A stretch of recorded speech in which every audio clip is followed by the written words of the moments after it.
Welcome, everyone. Hi, Jake. Hi, Derek. Hi there. Hello. Hello, hello, hello.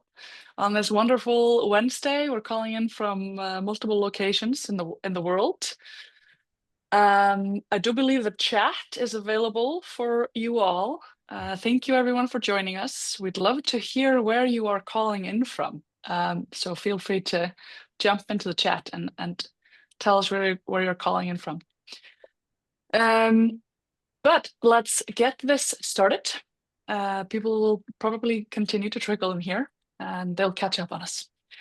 We are here to talk about how to modernize your data beyond eVars and props, specifically the clear path from Adobe Analytics to data activation.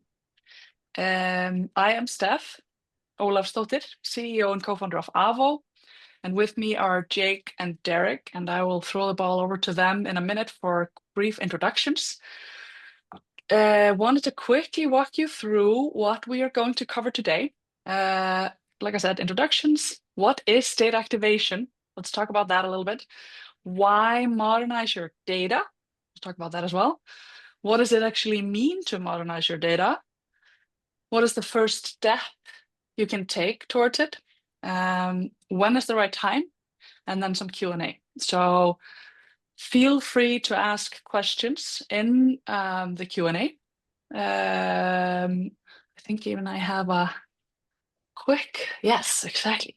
Remember the chat and the Q&A, so you can find that in the Zoom control. If you have any questions, feel free to drop them in. We also had some questions sent over to us beforehand. We'll try to get to much of them.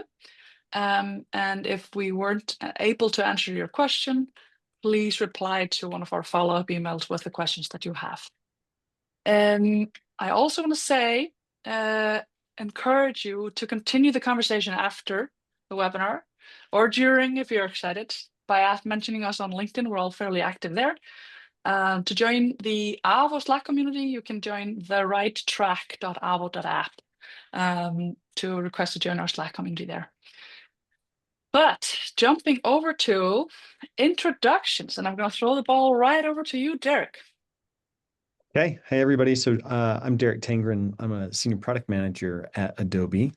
Been focused on Adobe Analytics and customer journey analytics for many, many years. So excited to be here with Jake and Steph and talk about data modernization.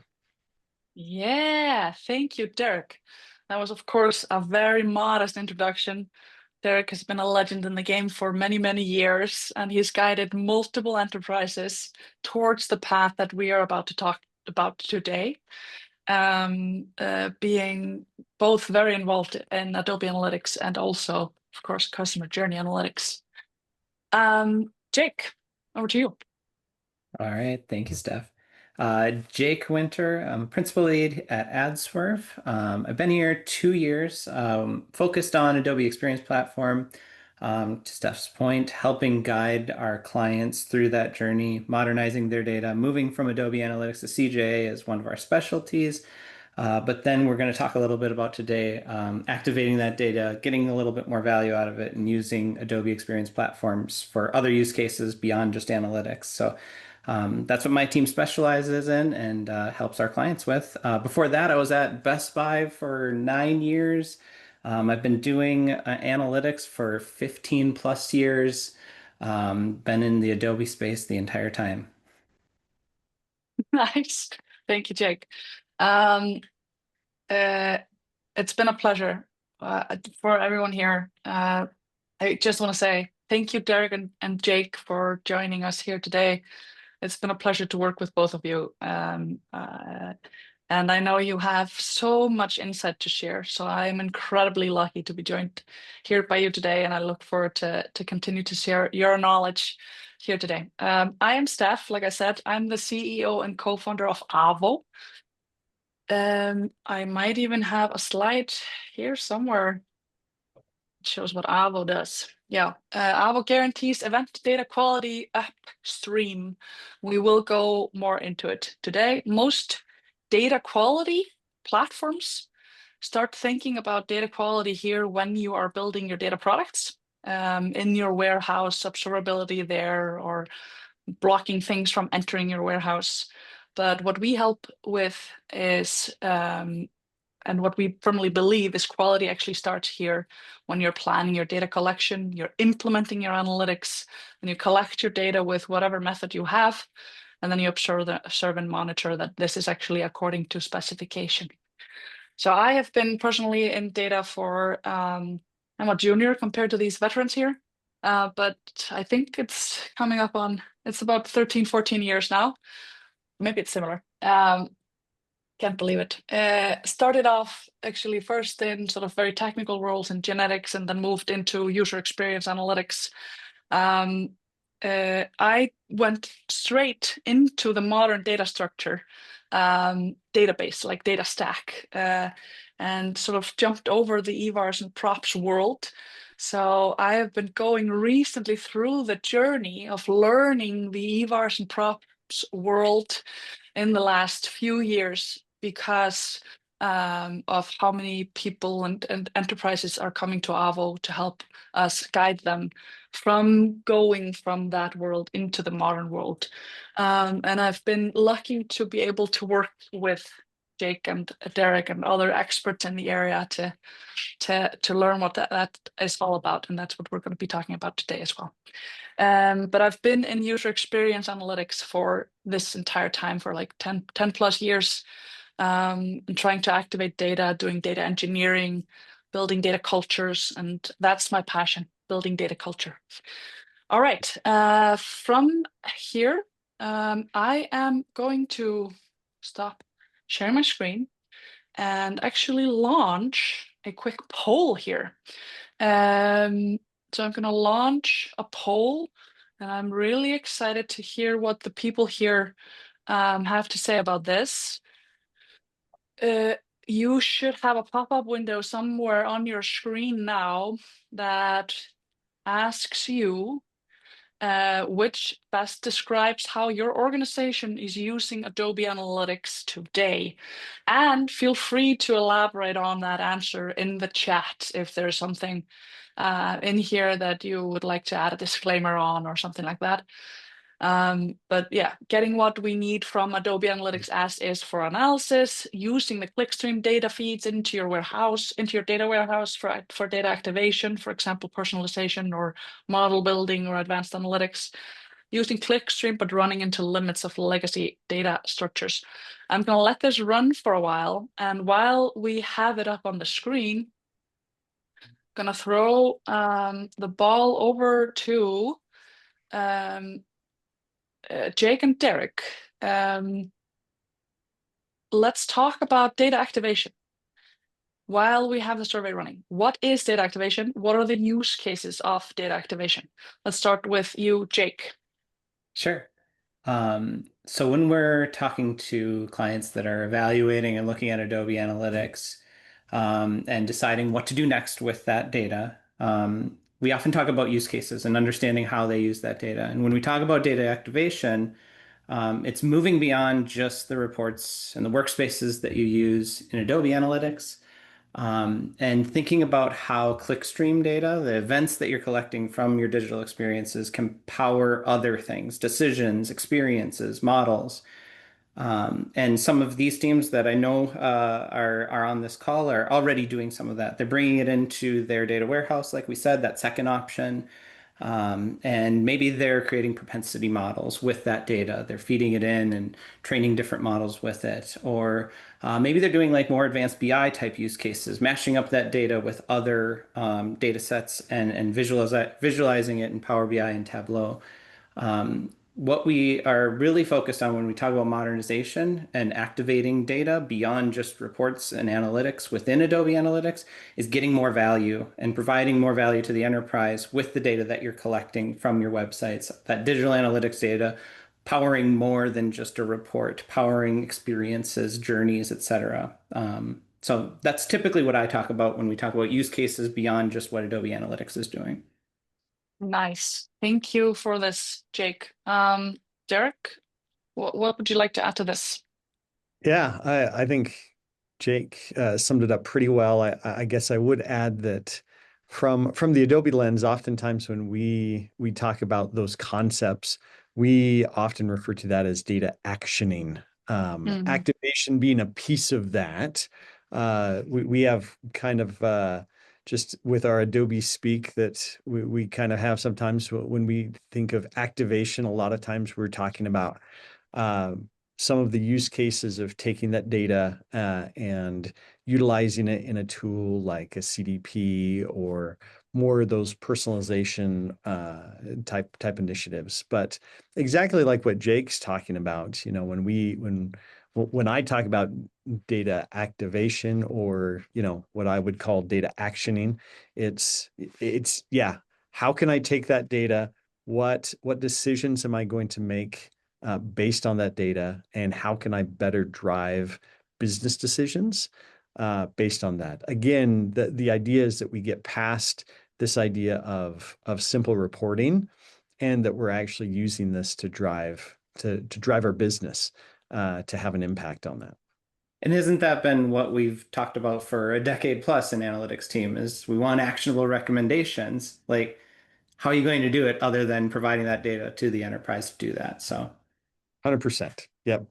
I remember this was many years ago. I gave a presentation at Adobe Summit where this was back when we could it was easier to use certain proprietary or copyrighted materials where there was an Indiana Jones theme of, you know, you got to get out of the classroom and you got to get into the action, you know, you got to get into actually making decisions and stuff. So. Incredibly, folks, sorry about this. I have to jump in and tell you this.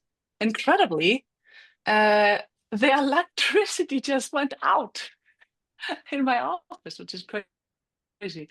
I don't think I've ever had that happen to me in my life before. So I broke up, but I trust you just shared really great insights, and I hear you were even having laughs, so that's good. And it looks like we're back up and running. That's incredible. What a timing. Okay, cool. Are we ready to move on? we are. Do we have the results of the poll? Do we know what it is? Head of the yes. Why don't we show the poll numbers now? And poll and share results. So I think now we have a pop-up on everyone's screen showing the results, right? Yeah. So we have a bunch of people that are getting what they need from Adobe Analytics as is for analysis. We have some people that are using clickstream data for data activation. And then we have about 30% of people that have evolved into that and are running into the limits of legacy data structures. So that's what we have. That's the people that we have today. Thank you everyone for sharing. And again, please elaborate if you have any other insights that you'd like to share or challenges around this. Please share that in the chat or the Q&A. One thing I'll jump in there, just interesting seeing that first group is I like actually talking to some of those people because sometimes when you have like the data feeds, and I'm sure some of the people on this call experience it, it is almost harder to modernize because there's so many things that you have to factor in. There's pipelines, there's dependencies, there's all of these different like architecture and network of data going out everywhere. It's not necessarily if you're using Adobe Analytics for analysis, it doesn't mean that you can't think about doing things maybe in a more broad way and addressing bigger and harder problems as you go forward. And it's actually almost a little bit of a clearer path because you don't have debt, you don't have legacy systems, and you can start to talk about or think about some of the things that we're going to talk about today in a cleaner way, and you don't have to worry so much about the legacy setup. So I think it's interesting to see that group there. Yeah, I agree. And we did have people that, because we sent out a survey and we added a sort of question in the registration form, we did have some people that are, like the majority of people are excited about the migration from, or the evolution from Adobe Analytics and onto the next generation products from Adobe Analytics. But I think this also speaks to how much value people are still getting from Adobe Analytics. Maybe these answers speak to that as well. Okay, I am going to roll over to the next question. Why do we modernize? Why does data activation prompt you to modernize your data? Over to you, Jake, and maybe give us an example of what that modernization looks like as well.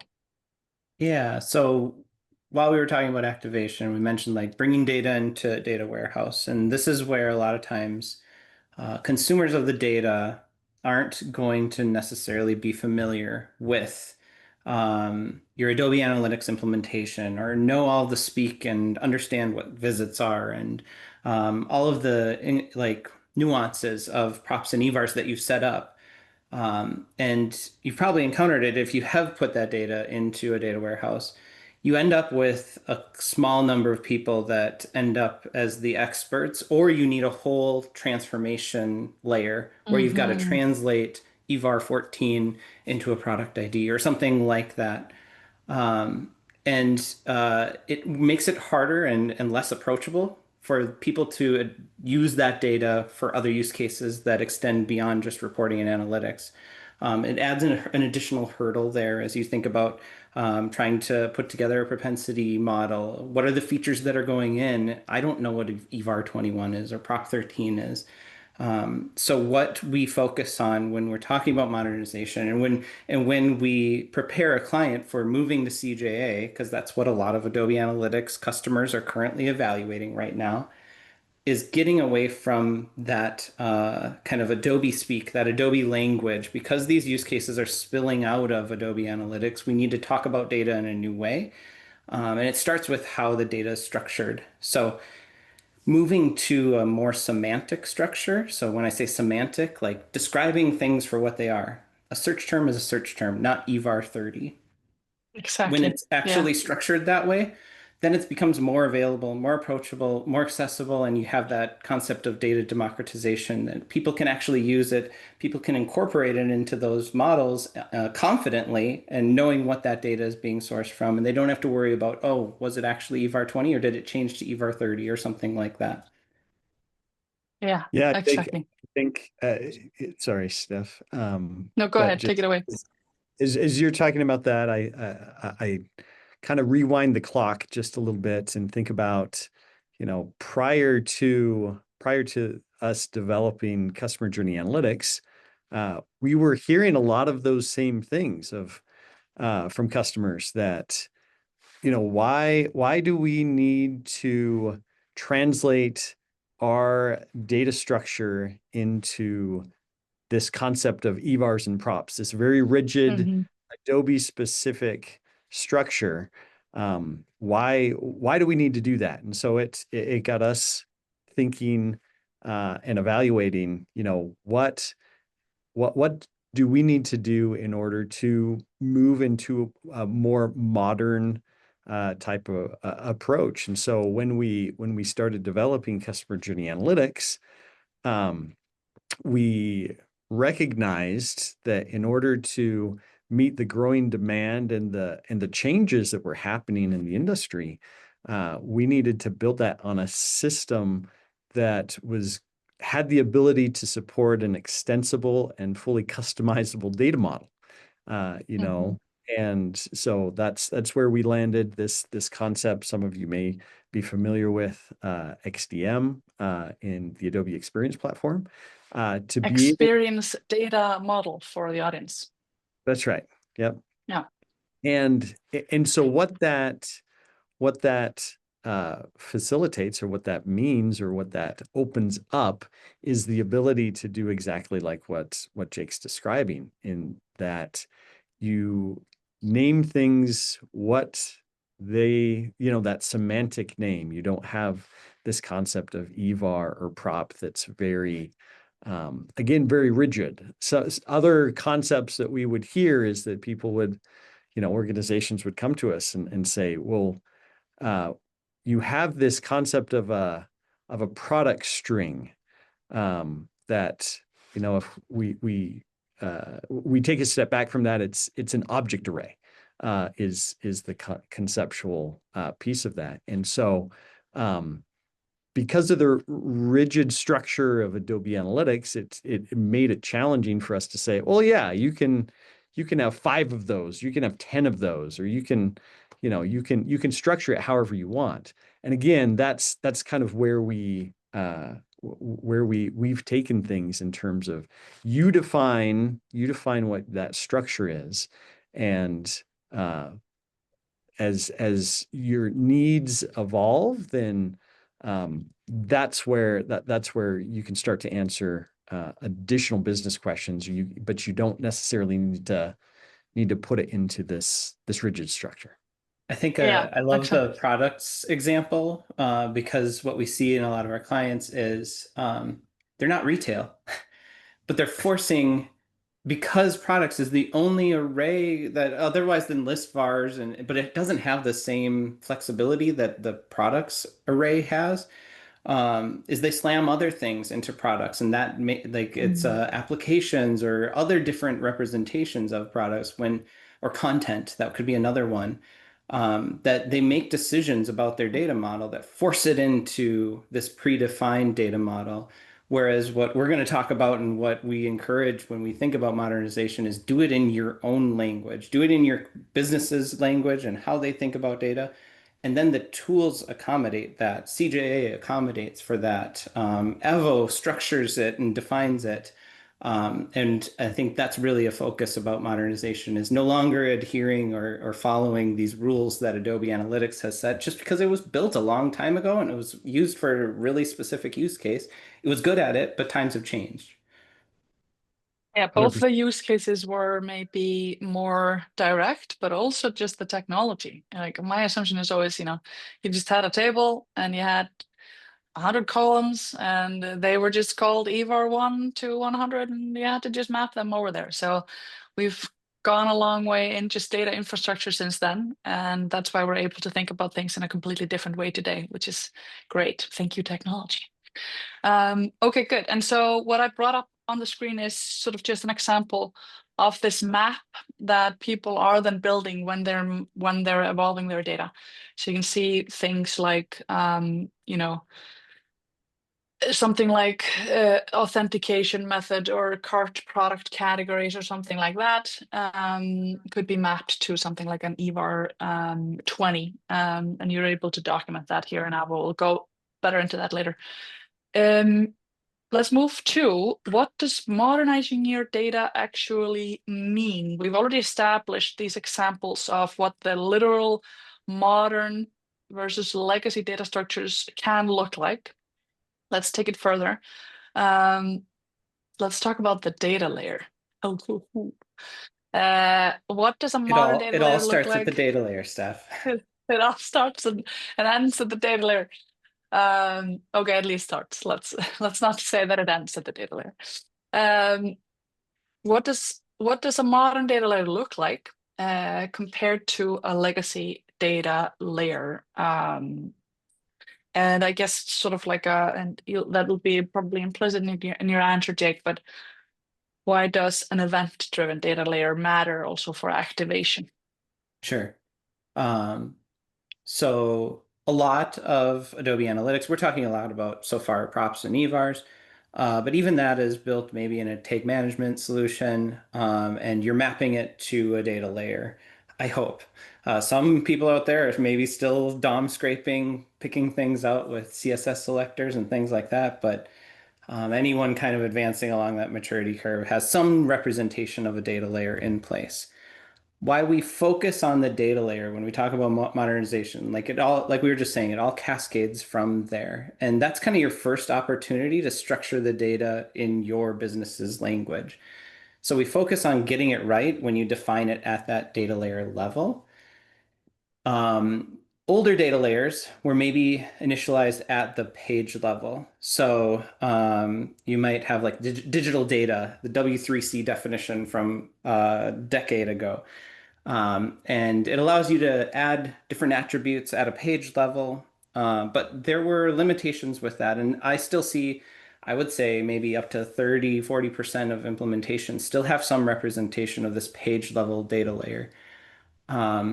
The limitations with it are often that experiences are more complex than that, and the data that you're trying to capture about it need a little bit more definition, need to be able to be more asynchronous because the actual experience is more asynchronous, and then you have single page apps that completely blow up the idea of a page level data layer.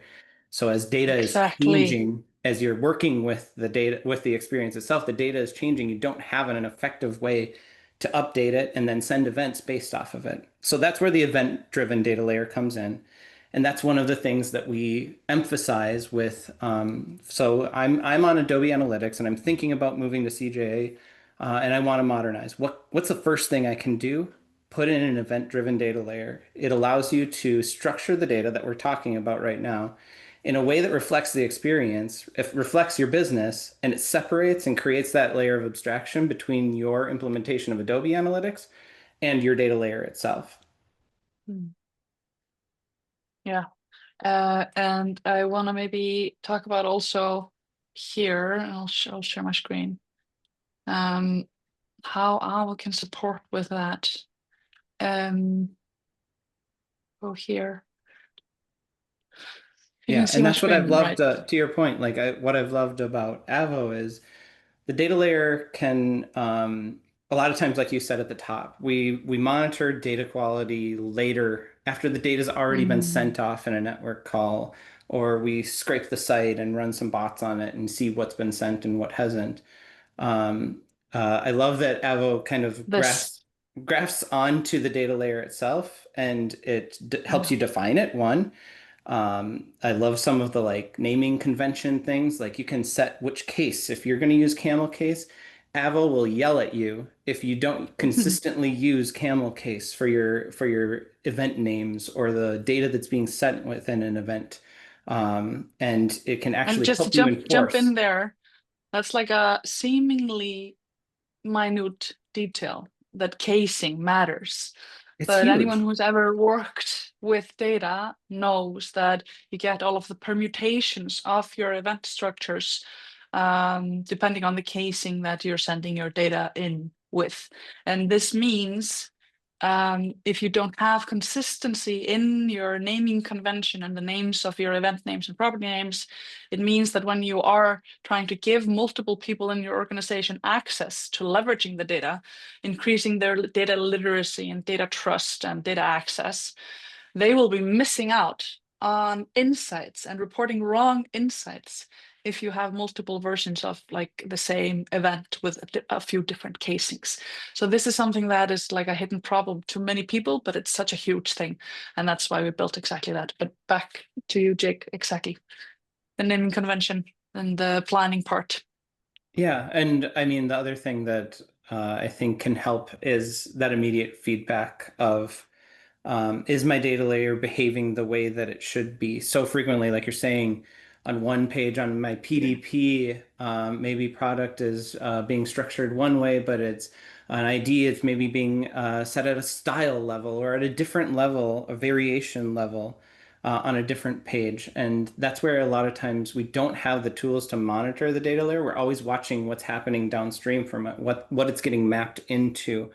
So improving observability on the client is something that I've always strived for, and I think is a place where we can focus our efforts from a modernization perspective. Is get the data layer right because everything descends from there.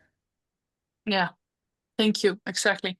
And so I have this GIF here up and running. What this is showing us is, and to your point, here we have an event. It is add to cart, and I will migrate it to a property now, but the add to cart event, to your point about the data layer differences there, that can, you might need to trigger that without a page change. And so you need to have an event-driven data layer to be able to do things like that.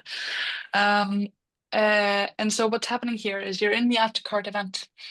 And you're adding a property to that. And within Avo, you're adding the mapping of what the semantic name of that property is. So page name, we're adding a page name property here, but then we're saying that that should map to eVar 33. So that's what's happening here. This is also available in our docs page for AVO is a solutions design document, also called solutions design reference. And we have that docs page live, so you can go check that out here.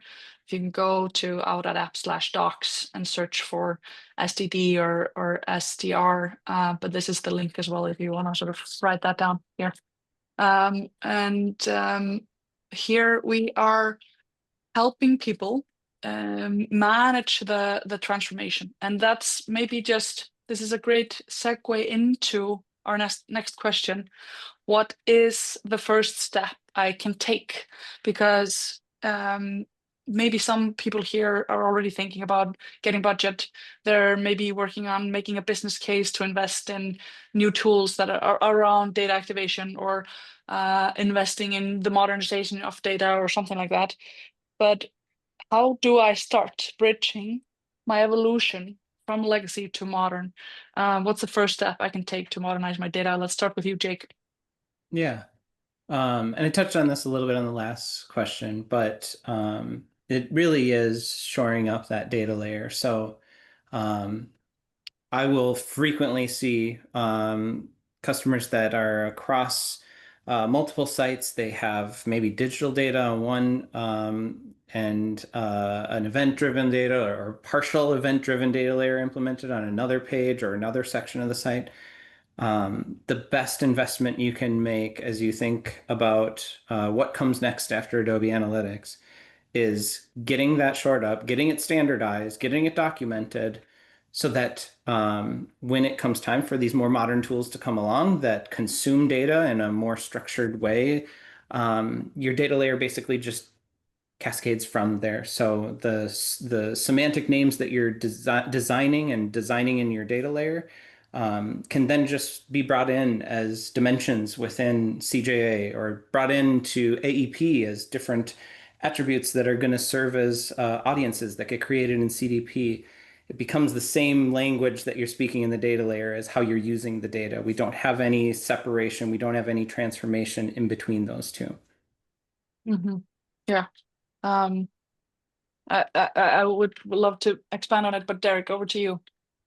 Yeah, so I think a very tightly coupled piece of this, exactly like what Jake's talking about, is also thinking about your data schema and kind of moving away from these constraints, kind of like what we had talked about earlier, where we have this very regimented schema. We've defined and we've lived inside of a very regimented schema for all Adobe Analytics. And so to take this idea of this updated data layer, and then how does that then translate into my schema? What we see, what I see, is that sometimes this can be one of the biggest challenges of making that change of how do I now translate this into a semantic data structure, what we call a data schema. How should that be built? What options do we have? And so starting to think about what does that need to look like as we evolve into a more sophisticated approach to structuring our data, and what are the ways that we can structure that data so that we can get at those questions that we need to answer. So I think it's very tightly coupled to the data layer is this idea of data schema and how we work with that. Yeah, and I would say like I mean, because somewhere in the company there's knowledge about what eVars 17 means. Someone knows it somewhere. And so there is an availability of a semantic name, some reference to what that actually means. And I think a really good start, a strong start, is literally just having that documented in a single source of truth, so that people can start referencing that in general. And that is going to be your beginning into also, so you might start with doing that even though you're just fully still using Adobe Analytics, and then you're sort of starting to think about sort of evolving the data further and how you're going to use the data in other locations as well. The first step is always to have that map available, the bridge. That's a great, what I piggybacking off of what Derek said about like a common challenge for someone looking at CJA for the first time is designing that schema. Yeah. It can be really overwhelming. You have hundreds of props in eVars, and everyone always, it's their knee-jerk reaction is to go to their Adobe Analytics SDR and start mapping from their SDR prop whatever into schema field whatever. And I always say, stop, don't do that.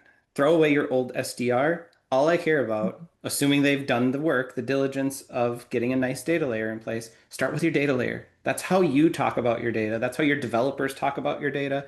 That's how it's being surfaced from your applications. Model your data for your schema off of that first, and then start to look back at what you've done with Adobe Analytics. Make sure that you can achieve the same use cases you did with Adobe Analytics, but start with the data layer, how it was designed originally. Kind of throw out how you think about data in Adobe Analytics. I love that insight, actually, Jake. So you're saying the map needs to exist, but you just start from the beautiful actual data activation use case when you start thinking about documenting your schema, and then use that as the starting point for like, okay, that means this in Adobe Analytics speak, as you referenced it earlier Right, in the call. right. That's really beautiful. Great. And on that note, I wanted to also highlight this. So this is what also some of our customers that are going through this modernization like about Avo is the discoverability of the data structures, whether you have the semantic name as a reference or the eVars and props as a reference. So now you both have that sort of the overview that I showed here, an overview of all of the properties. You can see how they map, but you can also go and search for a specific eVar, for example, and it'll show you what that actually means in the new semantic naming. But I really love the insight of starting from the purpose of the data, Jake. That aligns so well with what we recommend so heavily to everyone that we work with. And I'm going to conveniently use this opportunity to shout out this. I'll have to change my Zoom something. A paper that we wrote, Data Mesh for event-based data. It's a paper that you can find on our website. Beautiful physical thing here. If you want the physical one, reach out to me and I'll send you a copy. Otherwise, you can also read it as an online version there, where we talk about the culture around managing your data at scale. Yeah, Jake, nice. Oh, you're muted, Jake. Yep, I got mine. I keep it close. Exactly. Yeah. And this, yeah, we also have, so Halla just from Avo just posted a link to this in the chat. Thank you, Halla. Where you can check that out. Where we're talking about what we have been talking about here, a part of the data activation journey is to help other people in the company leverage data in their tools, in the premise that they need. And sort of here in this paper, we're sort of talking about what are the ingredients that go into doing that successfully at scale for event-based data. But this is all actually a really good segue also into what is the right time to modernize beyond eVars and props. And we've sort of been insinuating things here for that throughout the entire webinar, I would say. When should companies invest in doing that? Let's start talking about it really from the business case. What's the risk of delaying the evolution? Jake and Derek. I'll let Derek go first on this one. I've been answering them all Nice. first. Yeah.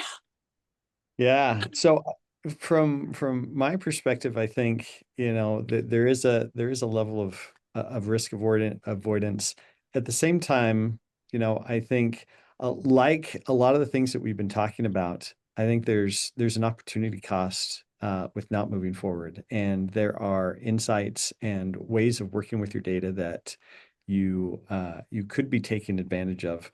Now, one of the ways that I like to think about this, and there are different options depending on where a particular organization is at. But like we talk about this idea of, um, setting up a modern data layer, developing a schema. What companies can do in those scenarios, as you're going down that path, you can actually take your Adobe Analytics data as an example and bring that into customer journey analytics using something called the Analytics Data Connector. Now, to Jake's point, if you're not doing the work up front to start to modernize your data layer and develop that new schema, you really should be thinking about this as, we are really just testing the waters. This is more of a testing period to see, what are some of the benefits that we can achieve from some of that. Ideally, you're creating that schema, and then even then you can use that custom schema to utilize some of your current implementation to bring that in to CJA and do that. But if you're not doing that, and if you're just bringing in kind of the current structure that you have, again, there's maybe some things that you can learn there in terms of what are some benefits that some of these modern analytics tools can give us, like CJA, but that won't give you all the advantages of modernization that we've been talking about. It's not going to give you that flexibility of designing your data in a way that matches your business. And so again, I think there's an opportunity cost that you need to evaluate. But I think there are some options that you can do to take actions now to start to test the waters there. Yeah, I love this framing. I think this is such key, because I think this is like there's this difference, or you have to always think about striking the balance between attempting to boil the ocean versus just not investing in the right groundwork. And so I love that you're calling out that we can experiment using the existing data without sort of going further and going into the investment. But just remember to think about it and frame it as an experiment. Also internally, when you're working on things, like expectation, manage that as well. I like that.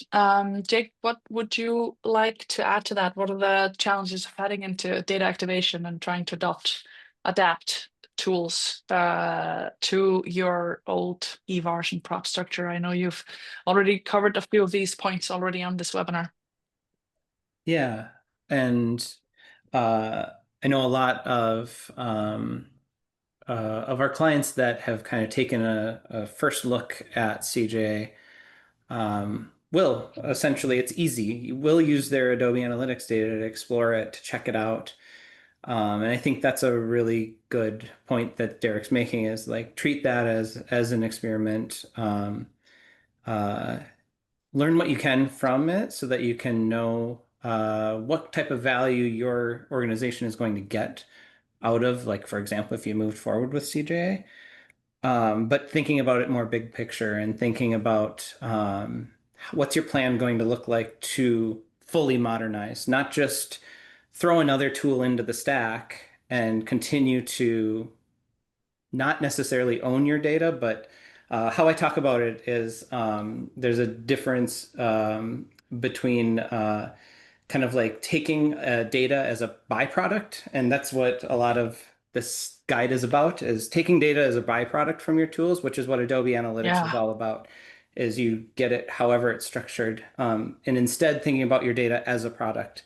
So thinking about how it's going to be used, how it's going to be structured, and owning that structure, and doing that now, I would say, is the best thing that you can do from a value realization perspective, from an impact perspective.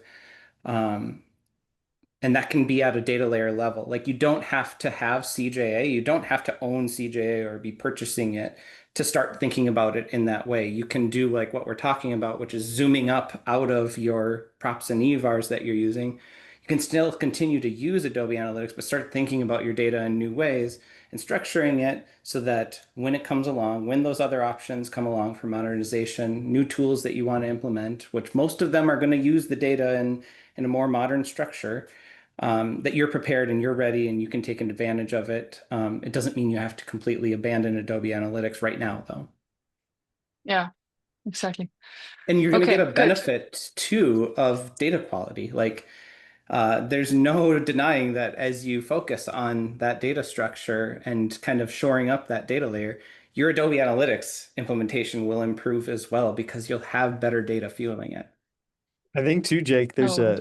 a level of like organizational readiness, right? That as you Mm, go through this process, you know, it helps the overall organization think about data as as product, whereas mhm. in some cases it may, you know, be just that we're thinking of it as we're just consuming it however we get it.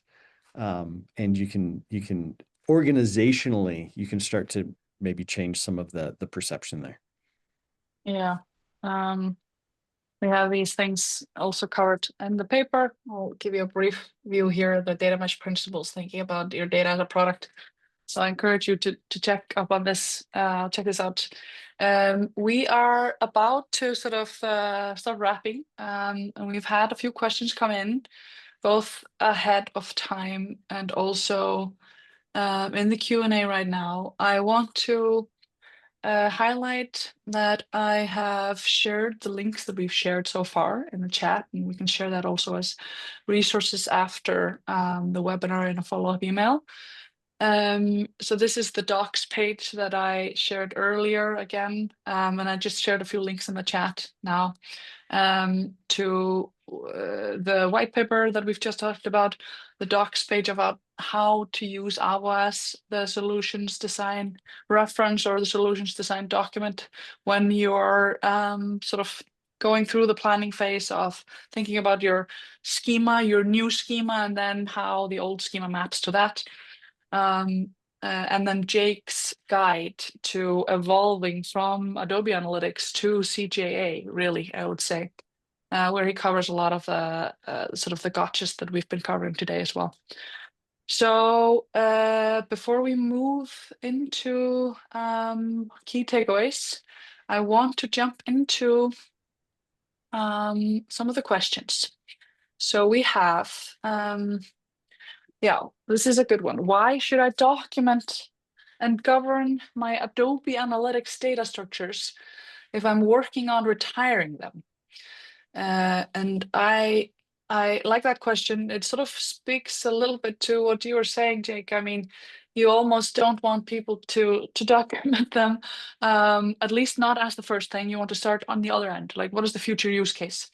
But what I'll add to that, and that's like a how should I document my Adobe Analytics data, is start by thinking what your future use case is and then map the old structures to that if you're thinking about leveraging your modern data structures in the future, which you probably are.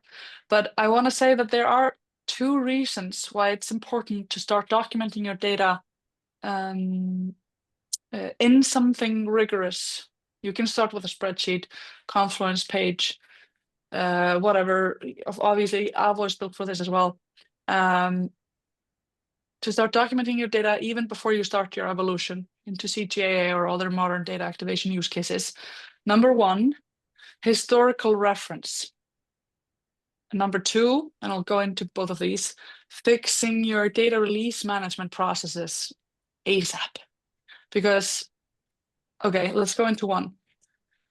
Even though you're thinking about modernizing and starting other sort of data activation journeys, your Adobe Analytics data set will live on for a long while after you evolve. You'll need it for historical references, like, you know, when you get ad hoc questions for a board meeting that requires you to look at some old data, and long-term questions like what is our daily active user trend been for the last 4 years or something like that. You will be referencing your data for a while even after you modernize. And then number two, it can take a minute to go through the modernization process. And while you're doing that, then you still want to have a better release management process. And that's sort of here, if I go back to this, like this planning, the data collection step, it is taking too much time for most organizations. And then validating that the implementation is correct and just going through the implementation motion, most companies are wasting way too much time on inefficient release management and change management for those data structures. So even if you already have those plans, it's still going to take time. And while you work on the evolution, you'll still be managing new releases to those old structures. So instead of continuing to waste time on every single data release, you can get back so much of that time with proper data release management, and then use all that time for the evolution and for the sort of invention of new data activation in your organization. The other thing that I'd add on the benefit of it is, like in my guide, if you check that one out, my recommended path to CJA is, if you can, leave Adobe Analytics as it is. You need a baseline, you need something to compare against, you need to build trust. And when people use a new tool, they need something to look at and say like, oh, that's what we understood it to be before. And this is the difference and why there is a difference, because there most likely will be. But keeping that in place and having something that serves as a bridge, which I could see Avo being kind of that perfect tool to do that, is it's fueling both implementations. You have confidence in the data that's going to both of them, and you know they're the same. And when you're confident in the future path, you can sunset Adobe Analytics in an organized way, as opposed to just removing a pixel and not knowing what you're actually doing, and not tying it to anything else. I love that. Thank you for elaborating. Also, next question. I love one of the questions that was asked here. If I can use that as a segue potentially. Yes, go for it. So switching from Adobe Analytics to CJA, the question is, what if you are already using Adobe Analytics via Web SDK with XDM schema? I think it is relevant to what I was just talking about, and I'd love to first see what Derek says, and then maybe I'll piggyback off of it. Yeah. So I think so one of the, I guess the follow-up questions I would have is depending on what that XDM schema looks like. I mean, you could absolutely be having your XDM schema be just like, all right, I've got eVar 19 and I've got eVar 20. Yeah. And if that's the case, then I'd say yeah, you've made a step in moving over to Web SDK, but not necessarily taking advantage of, again, some of the things that we've talked about. I do think that, again, if you've went through that process of identifying an actual semantic schema and mapping that to what you have inside of Adobe Analytics, I think that can help with that switch. I don't know that I would go so far as to say do that without any problems, but I think that's a big hurdle that you've moved past. But yeah, Jake, and even yeah, when you're coming up with the schema for an Adobe Analytics implementation, I think it's worth at least revisiting what your schema ended up netting out like. Because you most likely made decisions to facilitate what Adobe Analytics needs. A great example that I love to use is events in Adobe Analytics. That's how you kind of construct metrics, and you set event 1, 2, 3, 4, 5, and they can kind of fill up your payload that you're building if you're using app measurement. And then if you decided to transfer those over to your schema, you may have a whole bunch of events. And one of the benefits of CJA is that you can actually create metrics without needing an incrementer like an event. So you can just have an event type, for example, give it a name of a unique string value, and create a metric off of it in CJA. And that'll be your incrementers, just the unique string value that shows up in event type. And now you've just eliminated the entire need for events within your schema. So there's probably decisions you made about your schema that you can at least revisit and think about in a new way of, oh, maybe there's a better way that I can do this that's more efficient, that I don't have to necessarily accommodate for Adobe Analytics. Another consideration I'd say that, again, when companies, what I've seen when they're creating kind of this initial schemas they're moving over, are you taking into consideration additional data sources that you may want to consider in terms of structuring Mm. and designing this new schema? Are you considering, well, what about some of these other data sources, maybe offline or others that we really haven't had an easy way to bring together with some of our web data, at least inside of the Adobe ecosystem, until CJA. And so those are maybe some other considerations that I Mm-hmm. would want to make sure that we've thought through, kind of with that. Again, there's absolutely a benefit in making that change over to Web SDK. When you've already done that, that reduces the level of effort. But I think there's some other things that you can also consider with that. Yeah, and I think this all boils down to um, uh, when you are designing your data, you need to design it for the use cases and the tools that you'll be using those use cases in. And so that is a part of maybe also what is a little bit difficult sometimes. It's like you have to understand the capability of the solution that you're about to work with so that you can optimize your data structures for that solution to both of your points. We are almost out of time. A quick one on if you already have a data layer, what's the benefit of using Avo? Um, we've already covered it. Avo ensures that you have what you expect in your data layer is what you get from your data layer. And Derek, you had some thoughts on this earlier as well. I wanted to have Yeah. So give you the opportunity for Tim. no, absolutely. I think one of the benefits of Avo is it helps support having that semantic value. A lot of things that Jake had just barely touched on. We can reduce the complexity of what that data layer looks like, of what our the structure of our data looks like. And so as we're reducing that complexity, it's making it easier to manage that over time. We're not necessarily having to um, uh, again, I maybe sound like a broken record, but this very regimented, structured approach, it Yeah. allows a significant amount of flexibility in terms of how we're thinking about our data, how we're utilizing our data, and I think can help with that a lot. Thank you. And I Oh, guess the Jake. other thing I'd throw out, like what Avo can do, a lot of times, and we do it ourselves, most of our data layer specs are in spreadsheets because we don't have anything better to put them Yeah. into. So what gets defined there is what gets used by developers. And that's not always ideal. You don't have versioning and you don't have all these different things that can benefit a developer when they're trying to get together what the requirements are. And Avo can help with that. That's what I found has been really helpful. Thank you so much, Jake. I want to jump now to just before we, because people will probably start having to jump to their next meeting. The key takeaways, maybe you could just screenshot this and we'll also send it over email.